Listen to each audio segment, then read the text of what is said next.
Merchandising is an essential and potentially lucrative part of the marketing machine behind any media franchise. If you've got a hot property on your hands, there's money to be made by slapping its name on everything you can think of.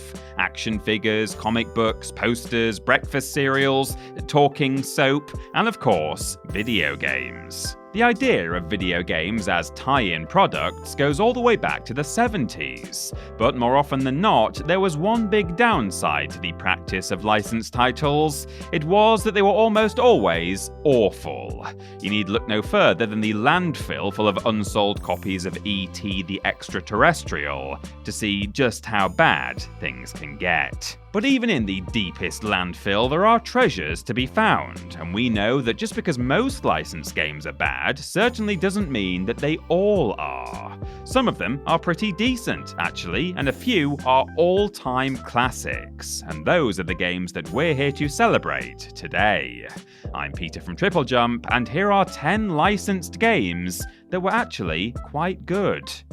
Number 10. Batman the Video Game, 1989. These days, Batman is a household name in the gaming scene thanks to the overwhelming success of the Arkham trilogy. But the first highlight of the Caped Crusaders video game career actually appeared 2 decades prior as a movie tie-in game released for the NES. Based on Tim Burton's first movie in the Batman series, Batman the Video Game is a rather loose adaptation of the film's story that inserts a few extra crooks from the Rogues Gallery as bosses. Either that or we just missed the deleted scene where Batman fights the Electrocutioner in the sewers of Gotham.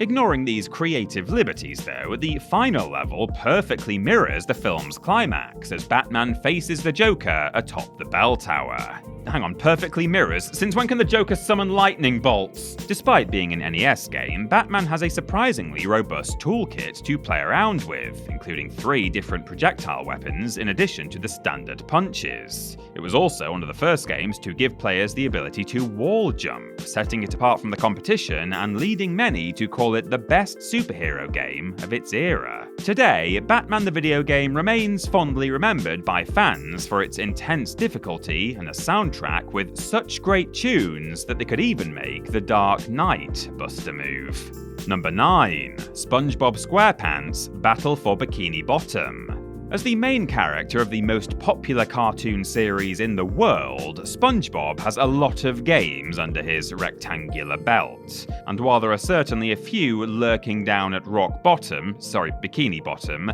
more than a handful have been surprisingly good, and none more surprising or good than Battle for Bikini Bottom. Rather than being an adaptation of a specific episode from the show, Battle for Bikini Bottom has a wholly original story. The evil Plankton has unleashed an army of robots on Bikini Bottom, and it's up to SpongeBob to stop them. Alright, it's not Shakespeare, but it gets the job done. It's a fairly straightforward 3D collectathon platformer, but with the show's trademark humour and characters to buoy its solid gameplay, Battle for Bikini Bottom ends up being some rather fun nautical nonsense. While critical reviews were lukewarm at launch, Battle for Bikini Bottom proved popular with fans and has retained a strong cult following over the years, particularly among the speedrunning community. This popularity ultimately culminated in the release of an HD remake, Battle for Bikini Bottom Rehydrated in 2020, so it must be pretty good. Number 8. Teenage Mutant Ninja Turtles: Turtles in Time. The Teenage Mutant Ninja Turtles and video games seem like a match made in heaven. You have 4 main characters with distinct fighting styles, a sprawling urban setting in New York City, and a seemingly endless assortment of mutants and monsters to serve as enemies. It has all the makings of a great beat-em-up game, and fortunately, Konami achieved that and more with Turtles in Time. While technically the 4th game in the TMNT video game series, Turtles in Time is where they perfected the formula of 4-player side-scrolling action. Each of the turtles has their own unique attributes, plus several new special moves that players can use to beat the shell out of the baddies, including the ability to quite literally break the 4th wall by throwing enemies directly at the screen. Turtles in Time got rave reviews for its gameplay and the way it perfectly captured the feel of the classic cartoon, and it's been regularly included on lists of not just the best Ninja Turtles games, but the best SNES games and even the best beat-em-up games of all time. A legacy that's been cemented through regular re-releases, ports, and even a full 3D remake. Cowabunga to that, dudes. I'm never saying that again. Number 7. Spider-Man 2. Batman isn't the only superhero to have enjoyed a prestigious legacy in gaming. Marvel's famous web-slinging wall crawler has starred in more than his fair share of titles as well. While his early endeavours were a bit hit and miss, the Spider-Man games of recent years have largely received critical acclaim, and if we had to identify the turning point, it would probably be Spider-Man 2. Meaning the Sam Raimi movie tie-in, not the sequel to Insomniac's game. It's not even out yet, time recording. Spider-Man was making bank at the box office in the early 2000s, so the pressure was on to make a game that lived up to expectations. And if there's one person to thank for its success, it's designer Jamie Fristrom.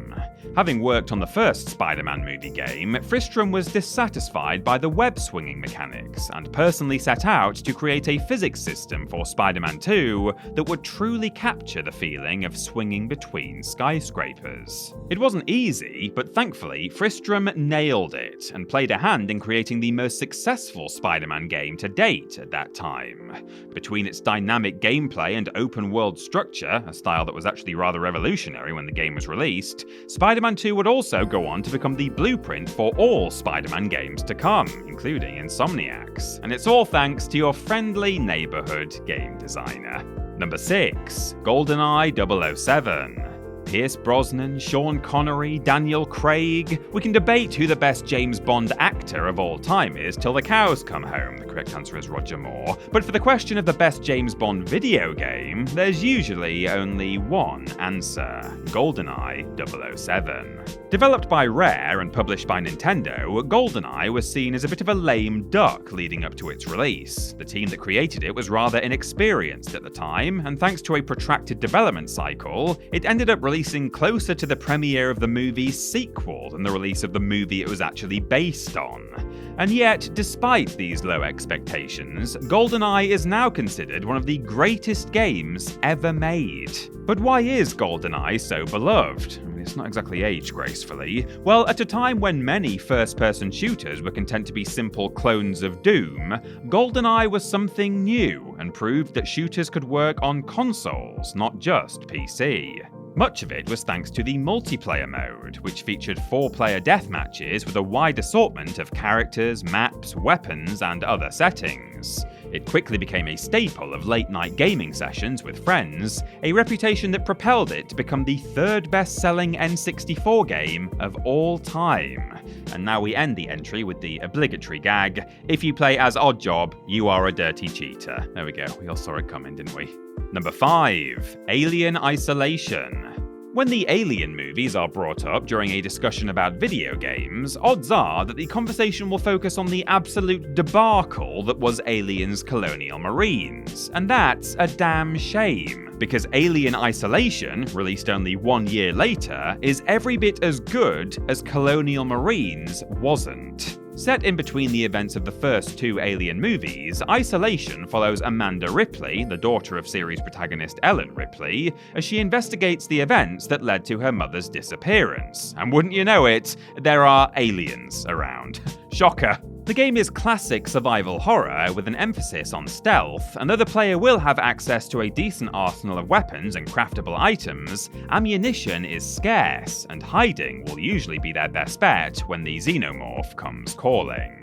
Isolation does an excellent job emulating the look and feel of its source material, from its 70s retro-futuristic aesthetic to its pulse-pounding cat-and-mouse stealth segments, and it receives strong critical praise for its sound design, atmosphere, and the behaviour of its AI enemies, leading to it appearing in many publications' lists of the best games of 2014. Number 4. WWF No Mercy.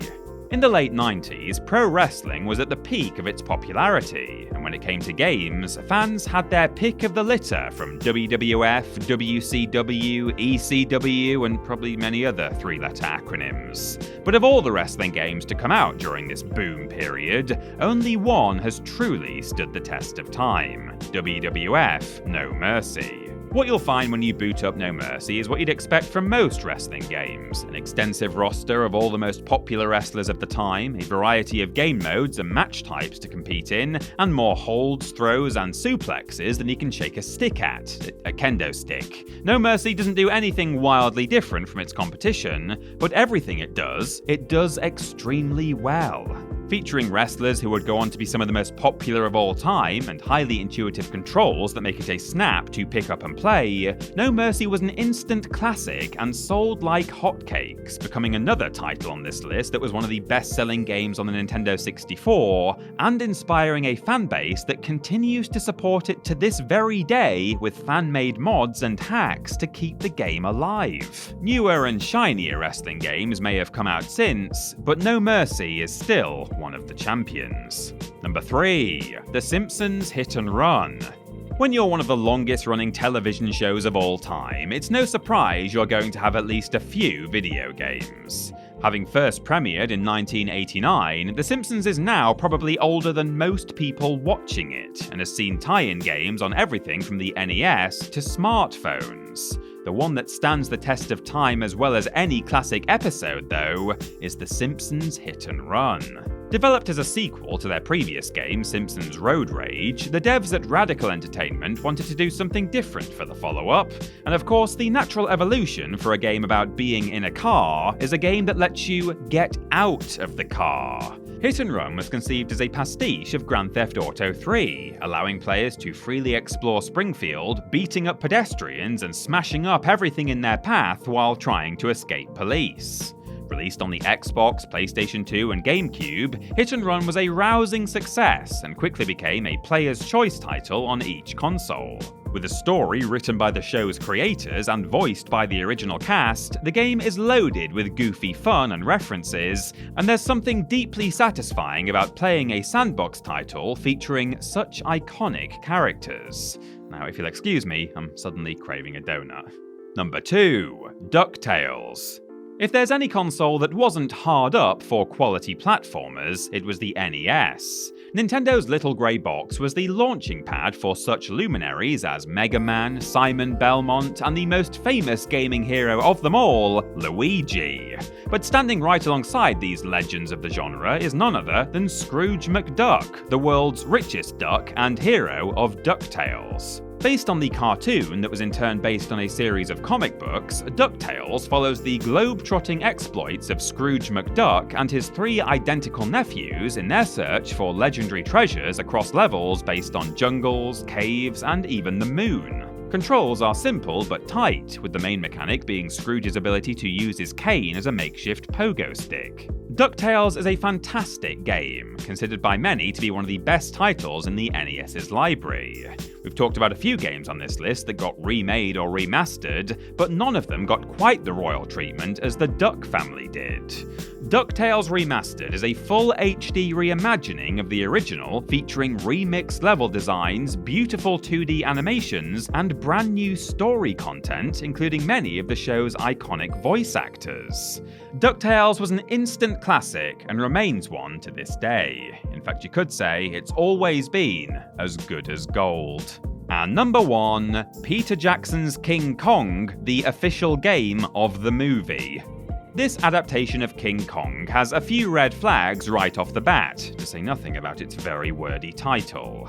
It's a game based on a movie, the movie itself is based on a remake, and it was a launch title for the Xbox 360. And yet despite all of this, it's been heralded by many critics as one of, if not the best video game based on a film ever made. Directed by Michel Ancel, creator of Rayman and Beyond Good and Evil, King Kong is pretty unique for its time as it lacks any kind of heads-up display, a touch that serves to fully immerse players in the gloomy environments of Skull Island and the exploits of screenwriter Jack Driscoll as he treks through the jungles to rescue the woman he loves in a series of atmospheric first-person shooter levels. But I hear you, nobody watches King Kong for some guy named Jack. Where's the giant gorilla? Well, he's very much in here too, and interspersed between Jack's first-person segments are levels where you actually play as Kong himself in a third-person platforming and beat-em-up style. Like experimental fusion cuisine, this game is a unique blending of genres that works surprisingly well. I think it's fair to say that Kong is still the king.